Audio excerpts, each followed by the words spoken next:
Hello everyone. सो कैसे आप सभी? आई होप आप सभी घर में हैं और एकदम सुरक्षित हैं। तो हेलो स्टूडेंट्स, स्वागत है आप सभी का अड्डा 24/7 स्कूल पर, यानी कि अड्डा कामयाबी का पर। भाई आप लोग जानते हैं कि अड्डा 24/7 स्कूल जो है बच्चों, वो विजय बैच के थ्रू, जी हाँ, विजय बैच के थ्रू बच्चों आपके आने वाले बोर्ड एग्जाम्स की तैयारी करा रहा है, जहां पर सीबीएसई के साथ साथ RBSE, UP board, Bihar board और बाकी के सभी स्टेट बोर्ड्स को ध्यान में रखते हुए आप लोगों की बिल्कुल मुफ्त बच्चों तैयारी कराई जा रही है।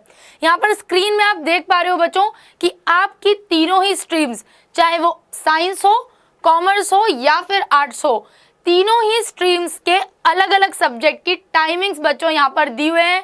तो आप लोग जो है वो क्या करेंगे, भाई जो येलो कलर है उसकी साइंस की टाइमिंग्स हैं, कॉमर्स की टाइमिंग जो है वो रेड कलर से है और बच्चों ब्लू कलर से आर्ट्स की टाइमिंग्स हैं।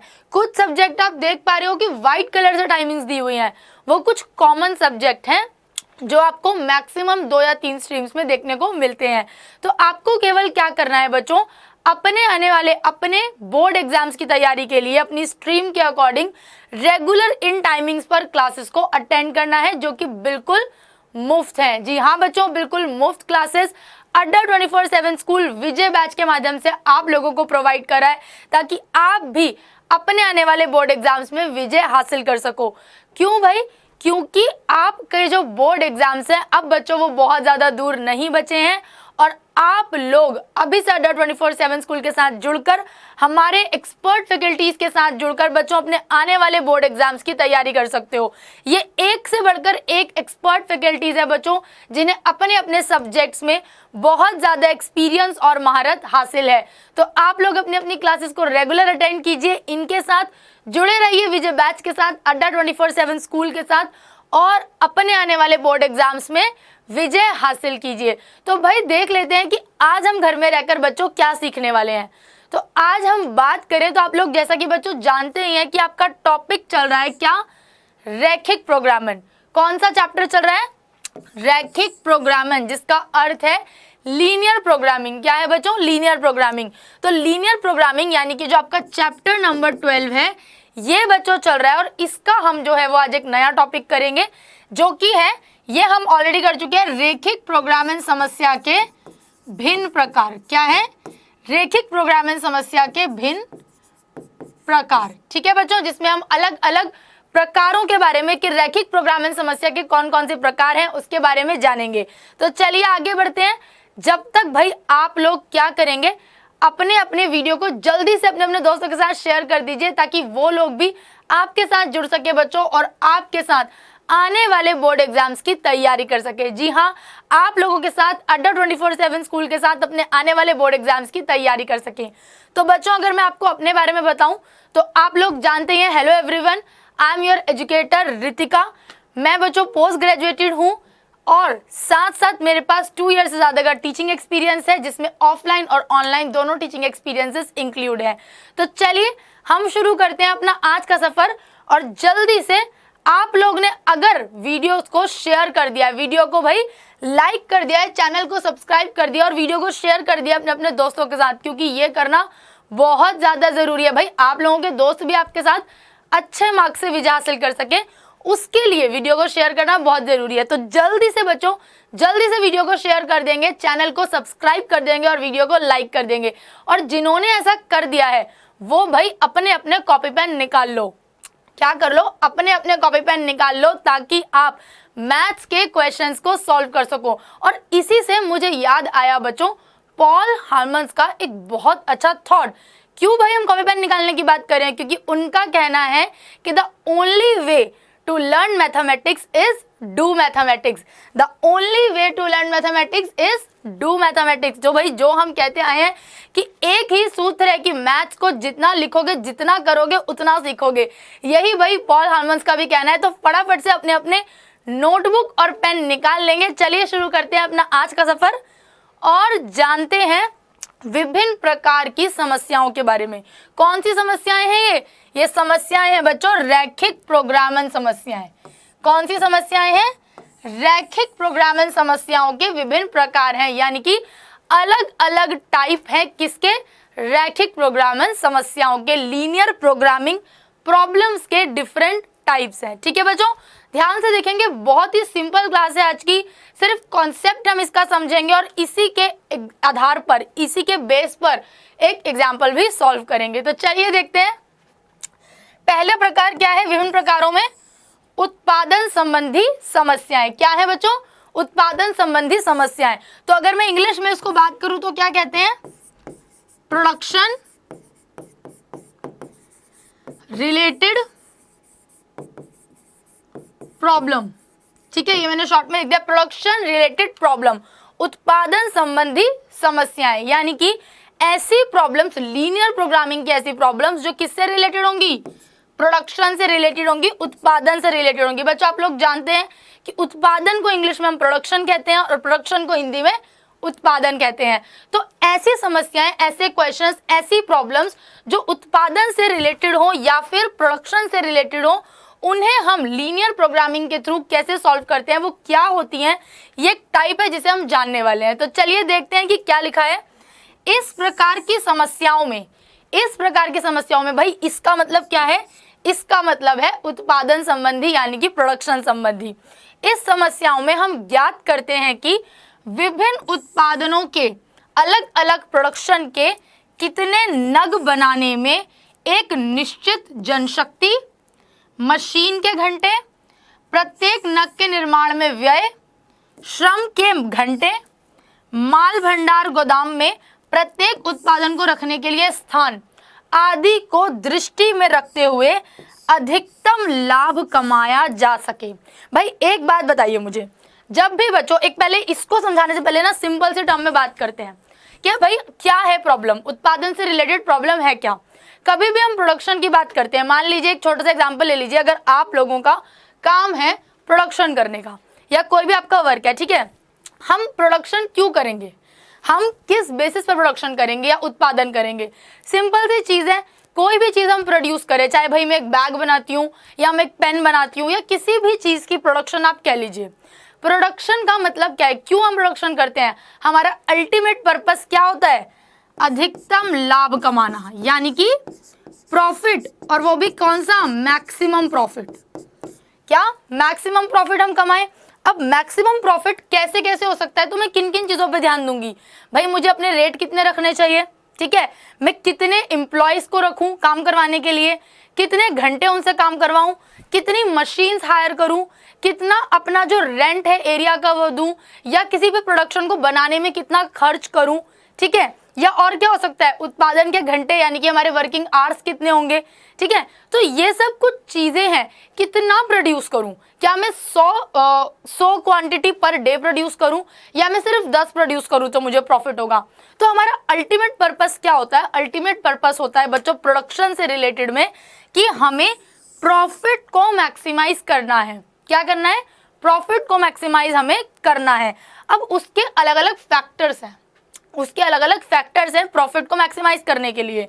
जैसे हमने अलग अलग बात की कि जनशक्ति, जनशक्ति का मतलब क्या है कि लेबर हम कितनी हायर करेंगे, मशीन के घंटे कि कितने वर्किंग आवर्स होंगे मशीन पे काम करने के, एक मशीन कितने आवर्स चलेगी, ठीक है, प्रत्येक नग के निर्माण में व्यय, यानी कि हर यूनिट को, एवरी यूनिट को बनाने में कितना खर्च हो रहा है। फॉर एग्जाम्पल एक पेन में बना रही हूँ, पेन का प्रोडक्शन करती हूँ, तो एक पेन बनाने में कितना एक्सपेंडिचर हो रहा है।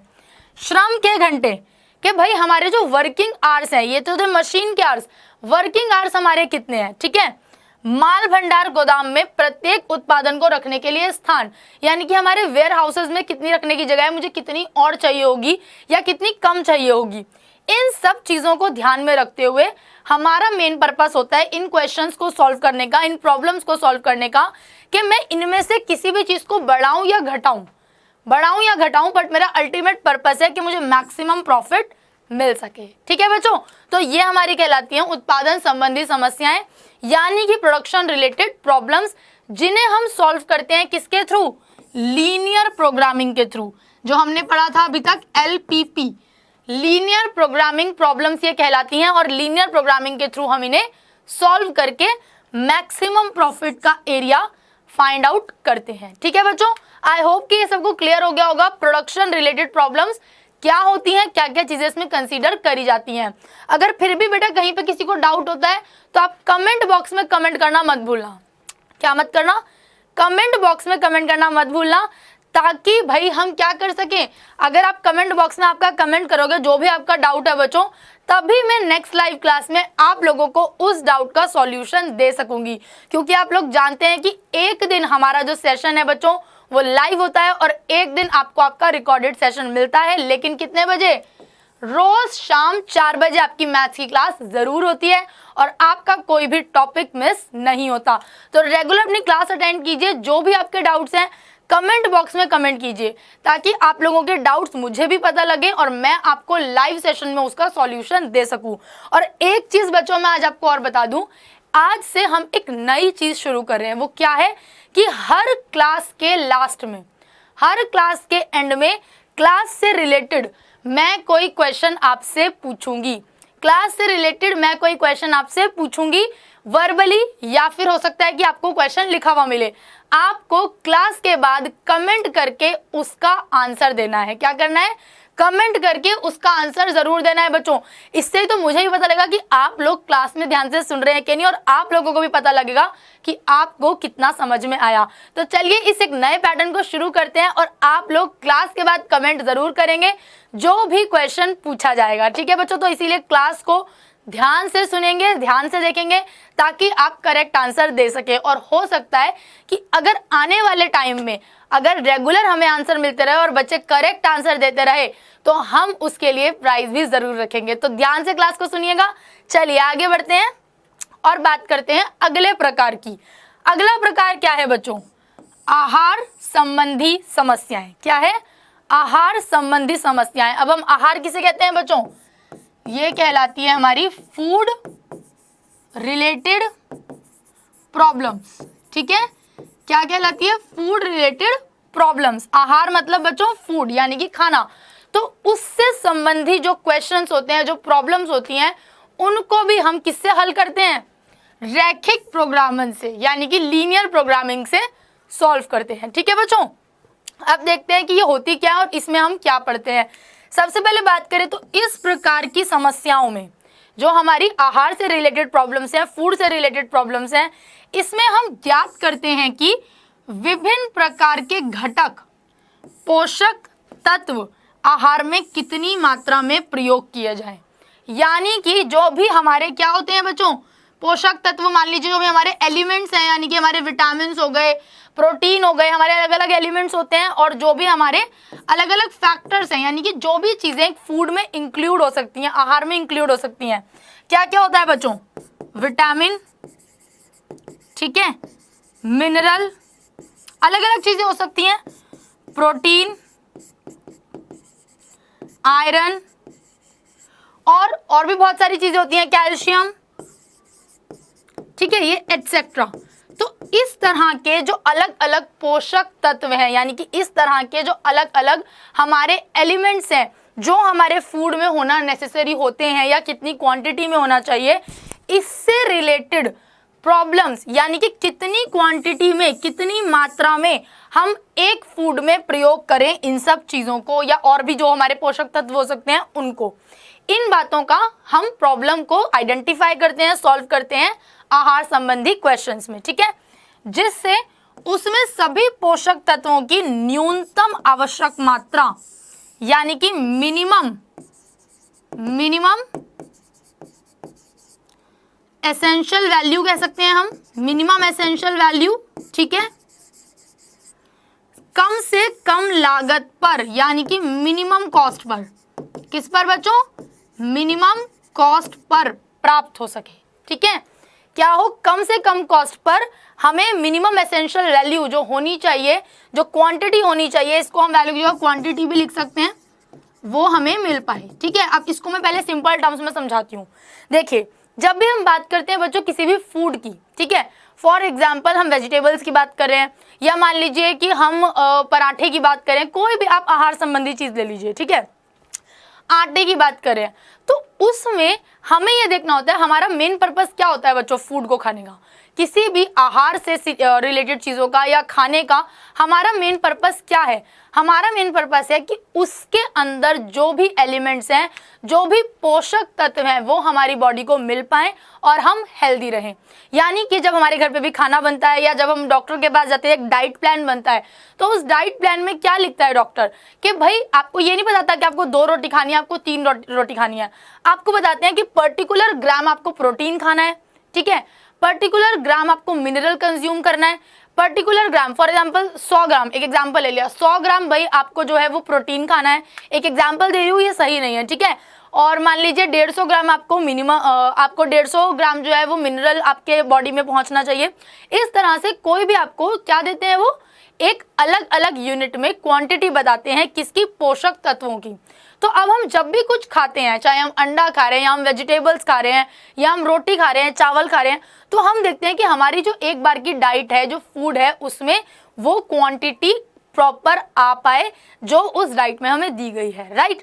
तो हम इस तरह के क्वेश्चंस में जो भी फूड रिलेटेड प्रॉब्लम्स होती हैं, आहार संबंधी समस्याएं होती है, उनमें हम देखते हैं कि जो भी फूड की बात हम कर रहे हैं या जिस भी आहार की बात प्रश्न में हो रही है, उसमें हमें ज़्यादा से ज़्यादा पोषक तत्व, इवन सभी पोषक तत्व जो हैं वो मिल पाए मिनिमम कॉस्ट में, कम से कम कॉस्ट में। जैसे हम प्रॉफिट में मैक्सिमम की बात कर रहे थे, यहाँ पर जब भी हम कॉस्ट की बात करते हैं तो मिनिमम की बात करते हैं, यानी कि कम से कम खर्च में हमारी बॉडी को ज़्यादा से ज़्यादा पोषक तत्व मिल पाए, ठीक है। तो इस तरह के प्रश्नों को बच्चों हम आहार संबंधी समस्याएं कहते हैं, जिन्हें हम लीनियर प्रोग्रामिंग के थ्रू सॉल्व करते हैं।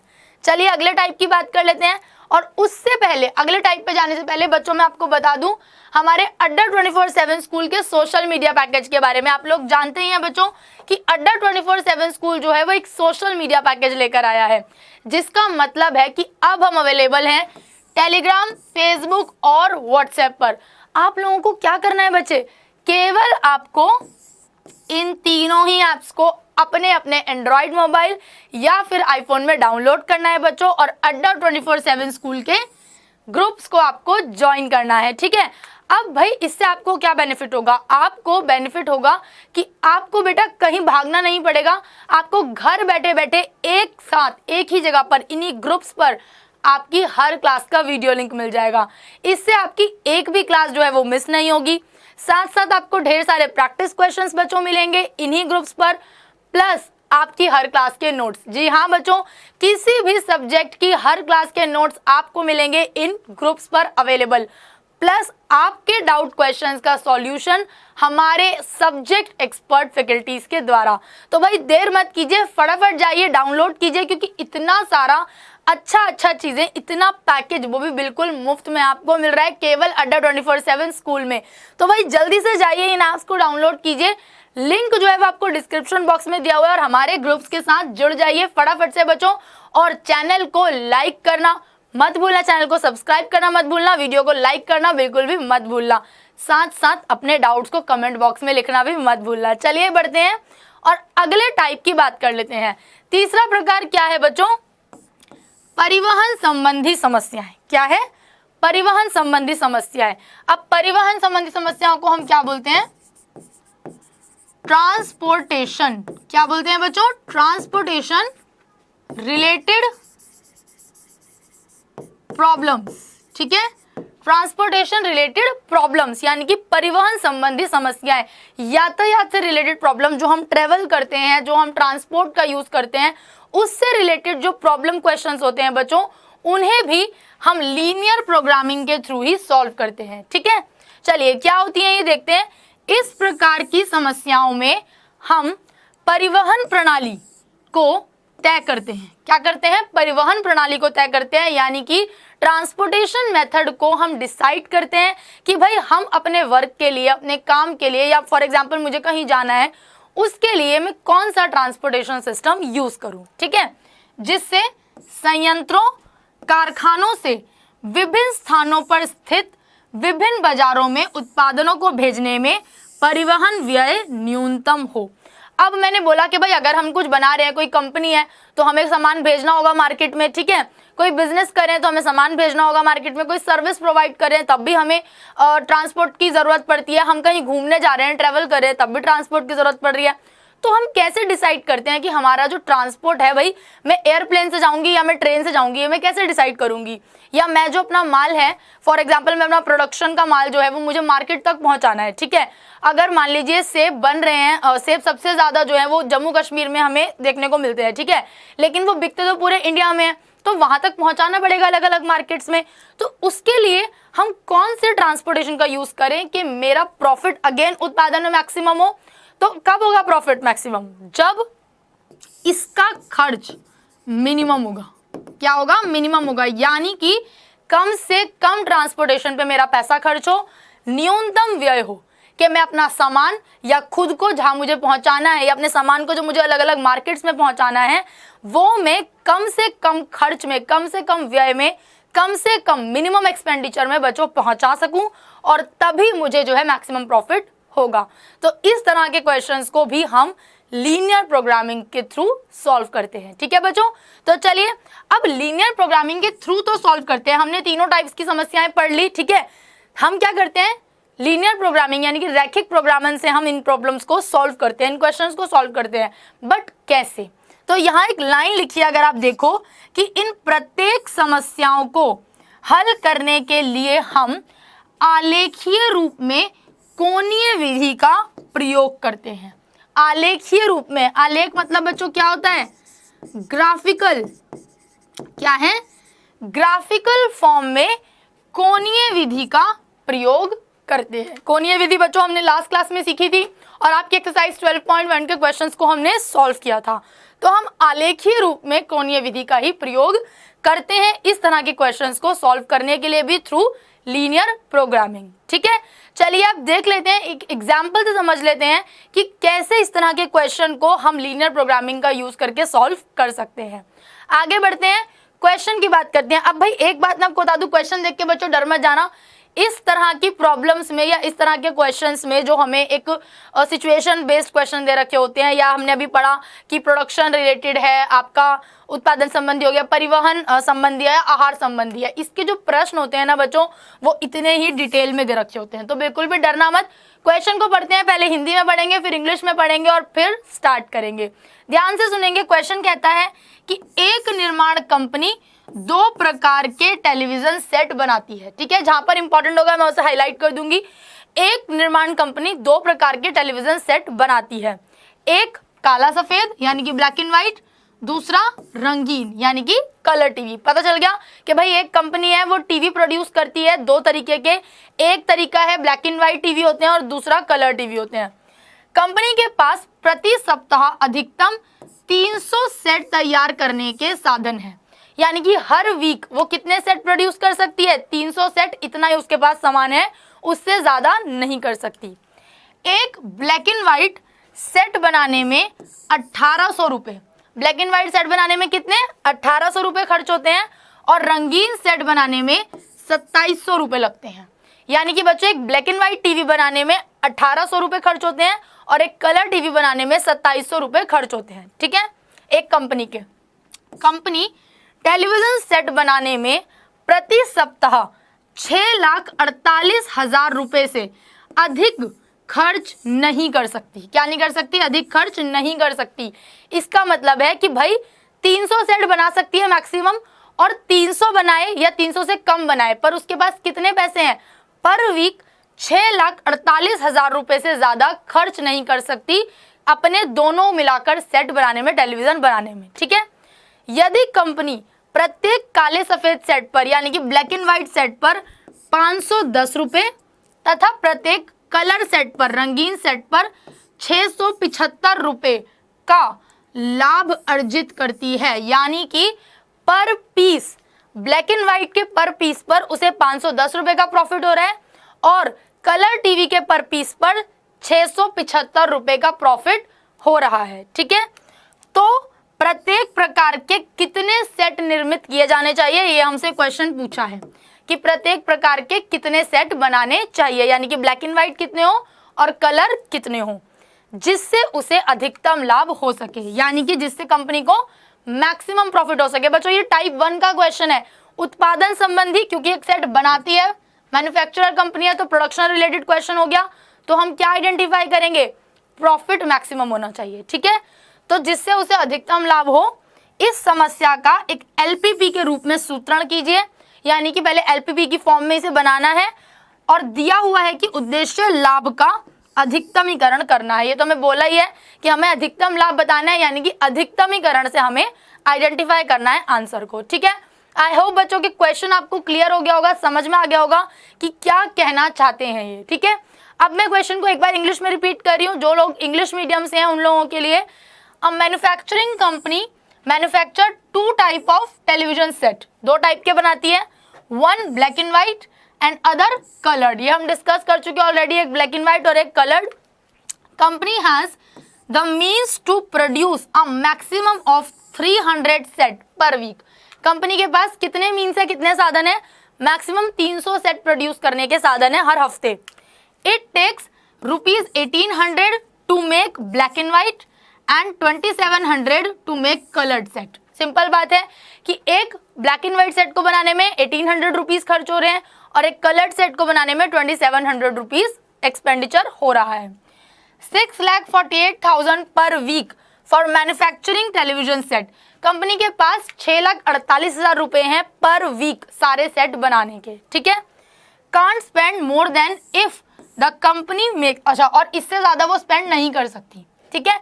If the company make a profit of ₹510 on each black and white set, हर ब्लैक एंड व्हाइट सेट पर, every black and white set पर 510 रुपए का प्रॉफिट होता है और ₹675 ऑन ईच कलर्ड सेट, हर कलर्ड पर 675 रुपीज का प्रॉफिट कंपनी को हो रहा है। So how many sets of each type should be made so as to maximise profit, ठीक है। हमें बताना है कि ईच टाइप के, यानी कि ब्लैक एंड व्हाइट के और कलर्ड के कितने सेट प्रोड्यूस करें ताकि मैक्सिमम प्रॉफिट हो सके। Formulate this problem as an LPP given that objective is to maximise profit. इस बात को ध्यान में रखते हुए कि हमें प्रॉफिट को मैक्सिमाइज करना है, इस प्रॉब्लम को एलपीपी की फॉर्म में हमें सॉल्व करना है, ठीक है। आई होप क्वेश्चन आपको अच्छे से समझ आ गया होगा बच्चों, 2 बार मैंने रिपीट कर दिया है, इंग्लिश और हिंदी में, क्लियर हो गया होगा। अगर स्टिल आपको क्वेश्चन नहीं समझ में आया है, डाउट है, तो आप कमेंट बॉक्स में कमेंट करना मत भूलना, ठीक है बच्चों। चलिए आगे बढ़ते हैं और बात कर लेते हैं अब इसके सॉल्यूशन के लिए। आई होप अगर आप चाहें बच्चों तो आप एक बार क्वेश्चन को रीड कर लीजिए ताकि आप लोगों को कोई प्रॉब्लम ना हो, ठीक है। उसके बाद हम शुरू करते हैं, तो आगे बढ़ते हैं और अब देखते हैं कि भाई कैसे इसका सॉल्यूशन किया जा सकता है। ध्यान से देखेंगे सभी। सबसे पहले हमने माना, यानी कि लेट x कितना हो गया, x हमने किसको मान लिया, मान लो x और y मान लेते हैं, ब्लैक एंड व्हाइट और कलर टेलीविजन को, ठीक है। तो हमने x मान लिया काले सफेद सेट की संख्या। बच्चों बिल्कुल ना ध्यान से इसका सॉल्यूशन देखेंगे एक एक स्टेप, ठीक है। काले सफेद सेट की संख्या। अब देखिए एक चीज ध्यान रखिए, x हमने मान लिया काले सफेद सेट की संख्या, तो x क्या होगा, x या तो 0 होगा, मान लो एक भी काला सफेद नहीं बनाया प्रॉफिट मैक्सिमाइज करने के लिए, या उससे ज्यादा होगा लेकिन उससे छोटा नहीं हो सकता। तो हम यहाँ पे क्या मान लेंगे कि x जो है या तो वो ग्रेटर देन होगा या इक्वल टू होगा 0 के। ध्यान से सुनेंगे, या तो ग्रेटर देन होगा या इक्वल टू होगा 0 के। क्यों, क्योंकि प्रॉफिट मैक्सिमाइज करने के लिए या तो एक भी ब्लैक एंड व्हाइट सेट नहीं बनेगा या फिर कम से कम एक या उससे ज्यादा तो बनेंगे, पर माइनस में ये नहीं जा सकता, ठीक है। दूसरा मान लिया हमने y इज इक्वल्स टू रंगीन सेट की संख्या, रंगीन टेलीविजन सेट की संख्या, ठीक है। अब यहाँ पे भी क्या हो जाएगा, y भी कलर्ड सेट भी या तो 1 बनेगा या 0 बनेगा, पर उससे छोटा नहीं हो सकता। तो ये हो गया हमारा y इज ग्रेटर देन और इक्वल टू 0, ये हमने बना ली। अब क्वेश्चन में हमें बोला गया है, ध्यान से देखिएगा, क्वेश्चन में बोला गया है the company has the means to produce maximum of 300 sets. Hindi में आपको दिखाऊं अगर मैं, तो कंपनी के पास प्रति सप्ताह अधिकतम 300 सेट तैयार करने के साधन है। यानी कि कंपनी के पास जितना भी कच्चा माल है, जितना भी रॉ मटेरियल है, जो भी मीन्स है, उससे वो मैक्सिमम कितने सेट बना सकती है, 300 बना सकती है। क्योंकि कंपनी प्रति सप्ताह कितने 300 से अधिक सेट नहीं बना सकती। बच्चों ये स्टेटमेंट्स लिखना बहुत जरूरी होता है इस तरह के क्वेश्चन में, तो इसीलिए सभी लोग बिल्कुल ध्यान से देखेंगे, क्योंकि कंपनी एक सप्ताह में प्रति सप्ताह 300 से ज्यादा सेट नहीं बना सकती। इसीलिए चाहे वो काला सफेद सेट बनाए यानी कि x प्लस चाहे वो रंगीन सेट बनाए यानी कि y, दोनों को मिलाकर क्या नहीं हो सकता, 300 से अधिक नहीं हो सकता। दोनों या तो 300 होंगे, दोनों का प्लस जो है सम जो है बच्चों वो या तो 300 होगा या फिर 300 से कम होगा, ठीक है, लेकिन इससे ज्यादा नहीं हो सकता। तो ये हो गया। अब एक और बात क्या बोली है, एक और बात क्वेश्चन में हमें बोली गई है कि कंपनी जो है वो 6,48,000 से ज्यादा स्पेंड नहीं कर सकती सभी सेट बनाने के लिए। मैक्सिमम पैसे कितने हैं पर वीक खर्च करने के लिए, 6,48,000 रुपए। कितने हैं बच्चों, 6,48,000 रुपए हैं, ठीक है। क्वेश्चन में सबने देख लिया कि कितने हैं, 6,48,000 रुपए हैं। अब अगर हम व्यय देखें, खर्च देखें प्रति सप्ताह व्यय। अब क्वेश्चन में जाते हैं, पहले काला सफेद टेलीविजन बनाने में यानी कि ब्लैक एंड व्हाइट सेट बनाने में कितने रुपए खर्च होते हैं, 1,800 रुपए खर्च होते हैं ब्लैक एंड व्हाइट सेट बनाने में, ठीक है, और कलर्ड बनाने में 2,700 रुपए ईच, ठीक है ना।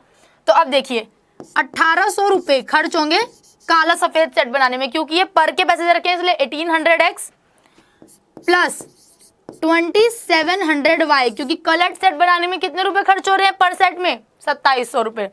ये क्या होगा, ये ज्यादा नहीं हो सकता, किससे ज्यादा नहीं हो सकता, 6,48,000 से ज्यादा नहीं हो सकता, 6,48,000 से, क्योंकि मैक्सिमम पैसे ही इतने हैं कंपनी के पास एक वीक में खर्च करने के लिए, ठीक है।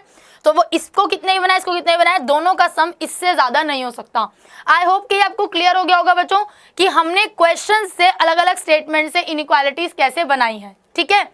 अब एक चीज और हमें क्या दे रखी है, एक और बात क्वेश्चन में प्रॉफिट की बात दे रखी है कि 510 रुपए प्रॉफिट होता है ब्लैक एंड व्हाइट बनाने में और 675 रुपए प्रॉफिट होता है कलर्ड बनाने में पर सेट, ठीक है।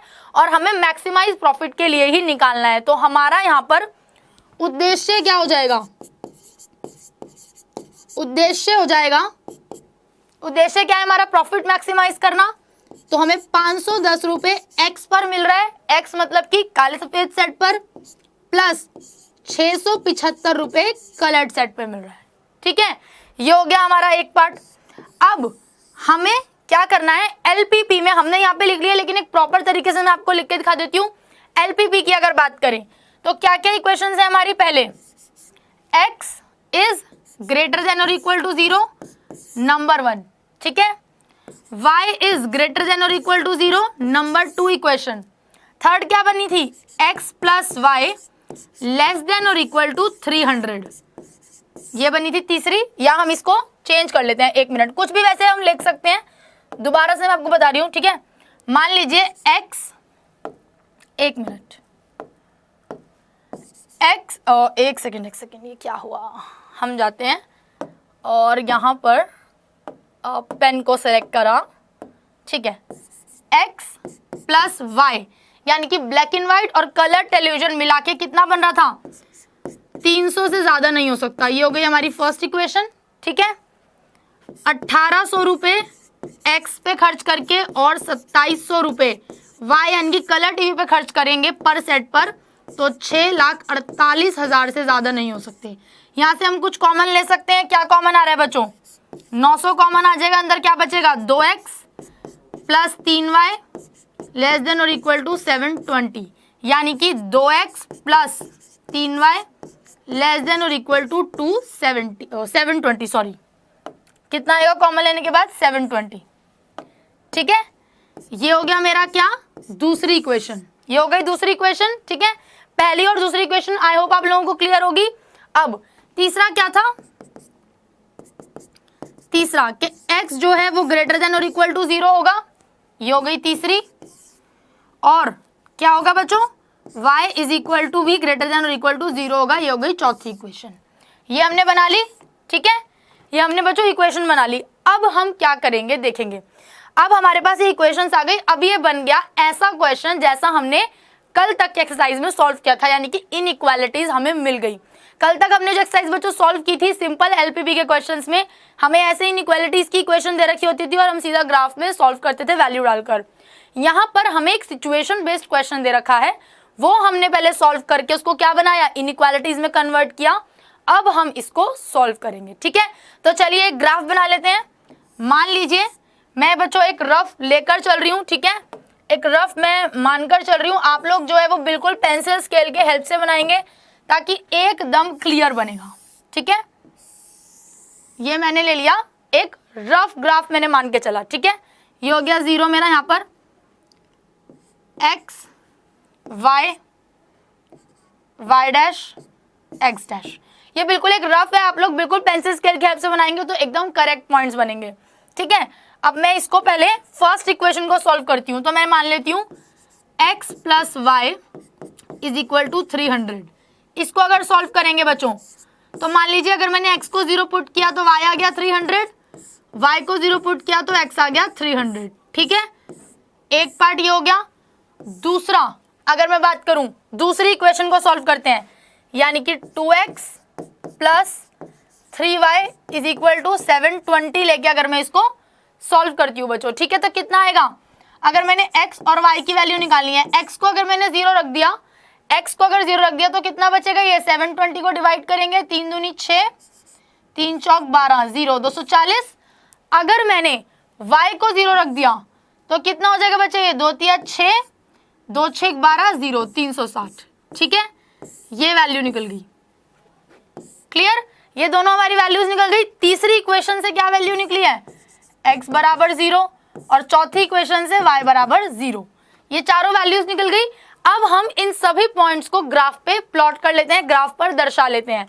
तो हम मान लीजिए 50-50 का डिफरेंस ले लेते हैं। 50, 100, 150, 200, 250, 300, 350 और 400। ठीक है, ये एक रफ ग्राफ बन रहा है बच्चों, क्योंकि एग्जैक्ट ग्राफ का एग्जैक्ट डिस्टेंस नहीं है मेरे पास, लेकिन आप लोग पेंसिल स्केल की हेल्प से ग्राफ पेपर पे बनाएंगे तो एकदम करेक्ट पॉइंट्स आएंगे। ठीक है ना, एक समझने के लिए आप समझ लीजिए 50, 100, 150, 200, 250, 300, 350 और 400। मैंने 50-50 के डिफरेंस से बना लिया। अब मैं प्लॉट कर देती हूँ पॉइंट्स।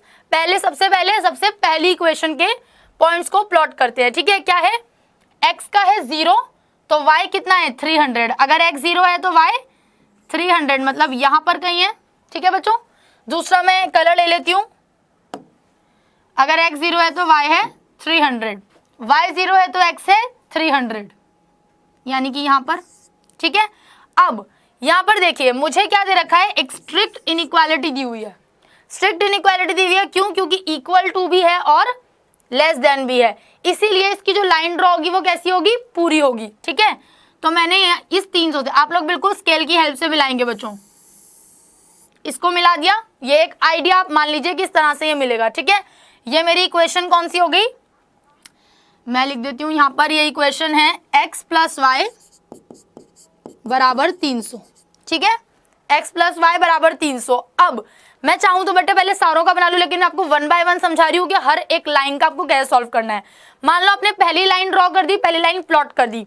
अब इसकी इनइक्वालिटी को पहले चेक कर लेते हैं, क्या थी, x plus y is less than और इक्वल टू 300। तो इनइक्वालिटी को चेक कैसे करते हैं बच्चों, पॉइंट्स डाल के मैंने डाल लिया, मान लो 0, दोनों 0 हो गए, कितना हो गया, 0 इज लेस देन और इक्वल टू 300। तो भाई ये बिल्कुल ट्रू है, क्योंकि 0 जो है वो इससे छोटा होता है। ठीक है, तो बच्चों जब ट्रू है, जब ट्रू होता है तो आपको ये याद होगा, हमने लास्ट एक्सरसाइज में भी सीखी है ये चीज कि जब ट्रू होता है तो शेडेड एरिया किस तरफ बनेगा, 0 की तरफ बनेगा। किस तरफ बनेगा, 0 की तरफ। 0 इस साइड है, मतलब इस साइड बनेगा। क्लियर, दूसरी लाइन ड्रॉ करते हैं। दूसरी लाइन क्या दे रखी है हमें, पॉइंट्स, x 0 है तो y कितना है 240। x अगर 0 है तो y कितना है 240, यानी कि लगभग बच्चों यहाँ होगा 240, ठीक है, यहाँ पर होगा कहीं, एक आइडिया ले लिया मैंने, यहाँ पर होगा बीच में, ठीक है।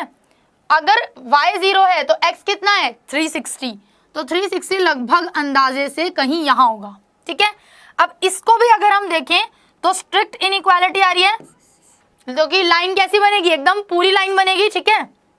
तो हम इन्हें मिलाएंगे अगर, तो ये लगभग जाएगी कुछ इस तरह से। आप लोग अगर इसको स्केल की हेल्प से मिलाएंगे बच्चों तो एकदम प्रॉपर बनेगी, ठीक है। मैं एक बार दोबारा ड्रॉ करके दिखा देती हूँ आप लोगों को। अगर आप लोग स्केल और पेंसिल की हेल्प से बनाएंगे बच्चों तो एकदम ये प्रॉपर ड्रॉ होगी, ठीक है, जैसी हमें चाहिए। लेकिन अभी मेरे पास थोड़ा सा टेढ़ा आपको दिख रहा होगा कि ये हल्का सा टेढ़ा है, लास्ट ट्राई और कर लेते हैं, ठीक है। अदरवाइज आप समझ गए हैं कि पेंसिल और स्केल की हेल्प से आपको बनाना है, ठीक है ना। और ये बिल्कुल हाँ, अभी आप समझ लीजिए लगभग कि पेंसिल और स्केल की हेल्प से बनेगा, ठीक है।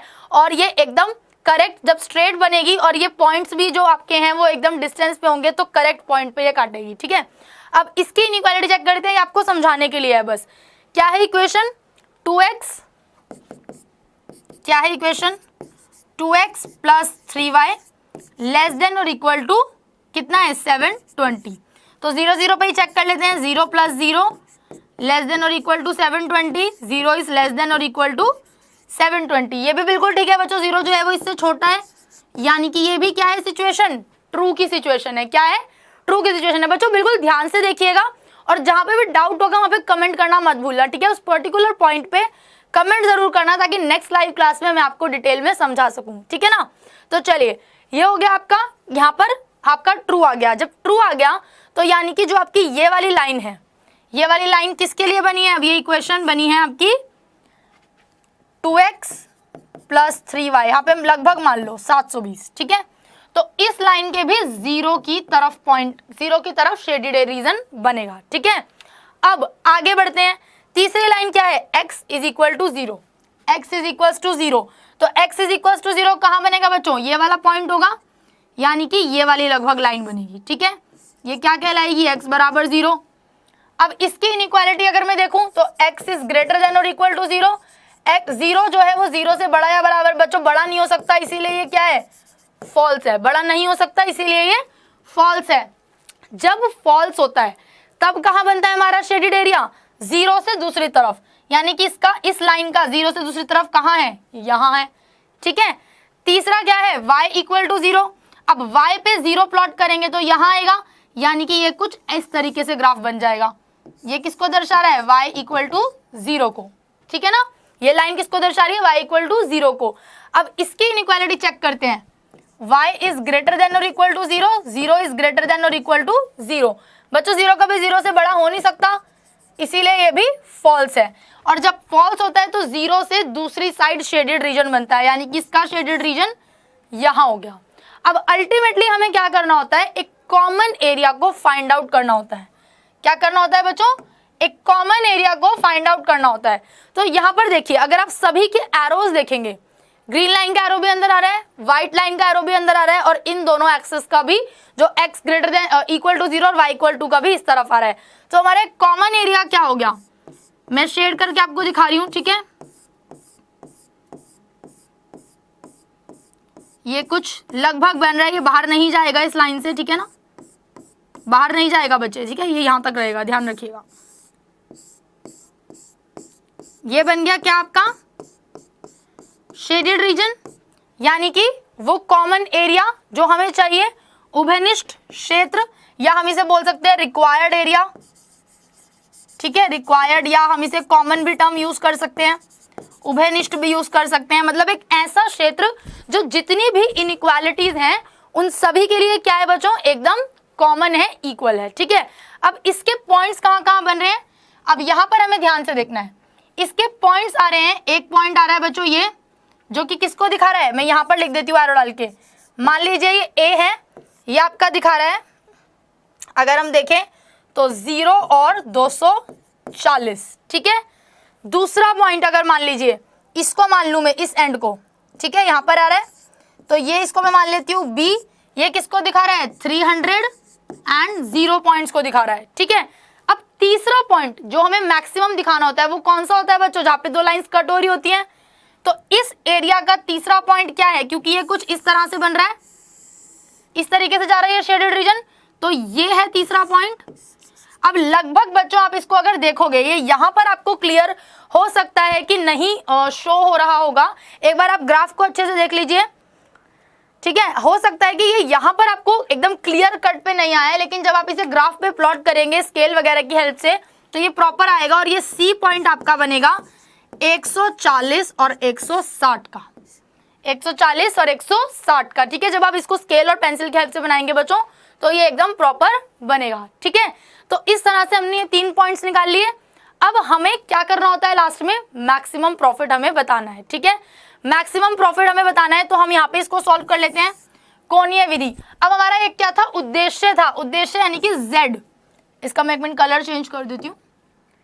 उद्देश्य का मतलब क्या है बच्चों, Z बराबर कितना था, 510x प्लस 675y, ठीक है।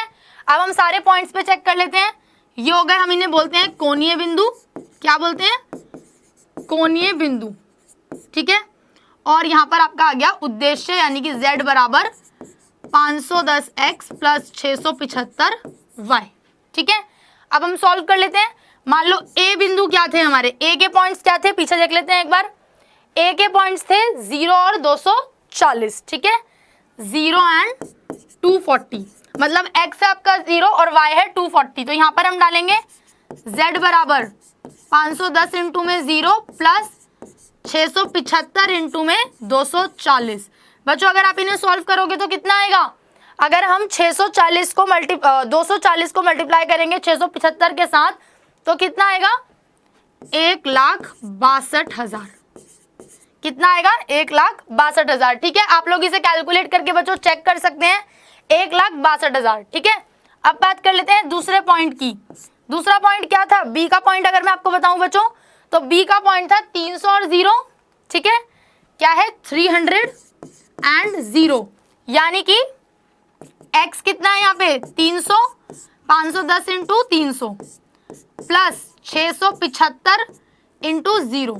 इसको बच्चों सॉल्व करोगे तो कितना आएगा, 51 को जो हम सॉल्व करेंगे 3 एकम 3 और 3 पंजे 15, 1,53,000, 1,53,000। आप इसे कैलकुलेट करके बच्चों देख सकते हैं कितना आएगा, 1,53,000, ठीक है।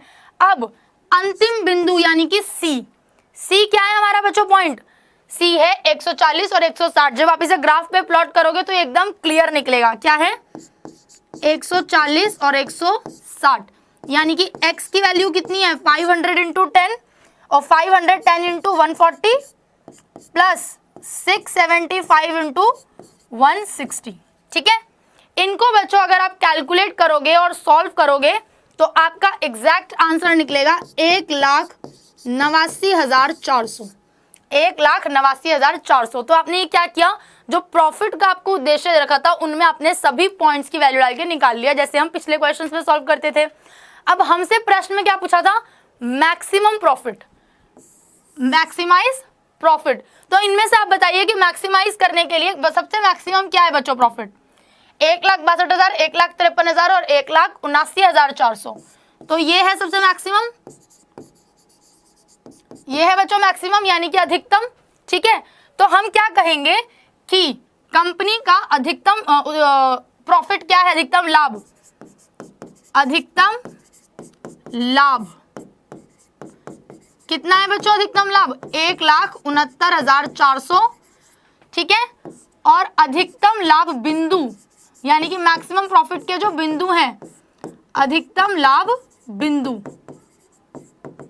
कौन कौन से हैं बच्चों, 140 और 160। इसका मतलब क्या है कि ये x है और ये y है, मतलब कंपनी को मैक्सिमम प्रॉफिट तब होगा जब वो 140 ब्लैक एंड व्हाइट टेलीविजन बनाएगी और 160 कलरफुल टेलीविजन बनाएगी, क्योंकि x हमारा ब्लैक एंड व्हाइट था और y हमारा क्या था, कलर टेलीविजन था, ठीक है। तो बच्चों ये है हमारा इसका फाइनल आंसर यानी कि मैक्सिमम पॉइंट और मैक्सिमम प्रॉफिट जो हमसे क्वेश्चन में पूछा गया था। आई होप आप लोगों को क्लियर हो गया होगा बच्चों कि किस तरह से इस क्वेश्चन को सॉल्व किया जाता है। अलग अलग प्रकार की समस्याओं से संबंधित क्वेश्चंस को लीनियर प्रोग्रामिंग के थ्रू कैसे सॉल्व किया जाता है। थोड़ा लेंथी जरूर है बट बहुत सिंपल है, और मैं आपको बता दूं कि बहुत मार्क्स गेनिंग है। मैक्सिमम मार्क्स का क्वेश्चन बच्चों इस चैप्टर से आता है आपके एग्जाम्स में, और इस तरीके के ही आने के चांसेस ज्यादा होते हैं। तो ध्यान से समझिएगा, बहुत ही सिंपल मेथड है, कुछ भी नया नहीं करना है, सेम ही प्रोसीजर है, सिर्फ पहले आपको क्वेश्चन को पढ़ के समझ के इनइक्वालिटीज बनानी है, बस इतना ही है। ठीक है, तो आराम से क्वेश्चन को समझिएगा। आई होप आपको आज की क्लास समझ में आई होगी, आज के टाइप समझ में आए होंगे, क्वेश्चन समझ में आए होंगे।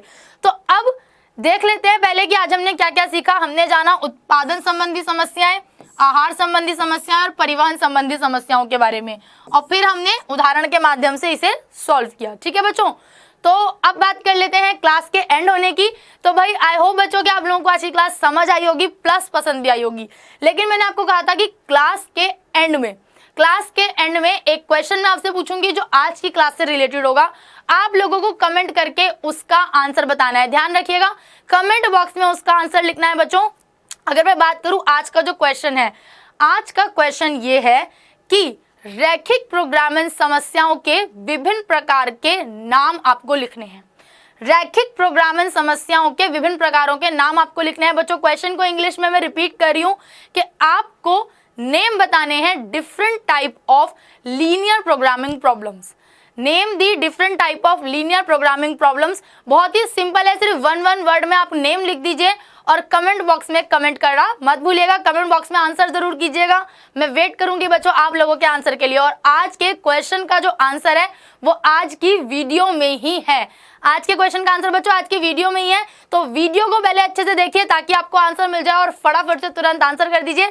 कल हम जिन्होंने करेक्ट आंसर दिया होगा उन बच्चों के बारे में डिस्कस जरूर करेंगे अपनी लाइव सेशन में। ठीक है बच्चों, तो तब तक के लिए आप लोग क्या कीजिए, अड्डा 24/7 स्कूल के साथ जुड़े रहिए, अपने आने वाले बोर्ड एग्जाम्स की तैयारी करते रहिए और रेगुलर वीडियोस को देखते रहिए। क्वेश्चन का आंसर कमेंट करना मत भूलना। Thank you so much students, बहुत अच्छा लगा आप लोगों के साथ जुड़कर। इसी तरह अड्डा 24/7 स्कूल की वीडियोस को देखते रहिए और अपने आने वाले एग्जाम्स की तैयारी करते रहिए। Thank you, bye students.